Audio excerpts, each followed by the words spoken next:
هر طلسمی که شما شده باشید، هر نوع طلسمی، یعنی حتی اگر جادوی سیاه باشه که بدترین نوع طلسمه، امام صادق علیه السلام خودشون میگن که این رو ما از نسل خودمون، از اهل بیت به یادگار گرفتیم. امام صادق میفرمایند اگر میخواید اون سحری که شدید باطل بشه، سوره یونس آیه 81 و آیه 82، سوره نازعات از آیات 27 الی 32 و همچنین سوره اعراف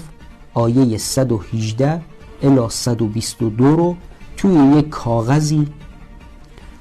با خودکار، نیازی نیست روی پوست آهو هم باشه، توی یک کاغذی با خودکار یا هر چیز دیگه این که میخواید بنویسید و این رو همراه خودتون نگه دارید. این باعث میشه که طلسمی که شما دارید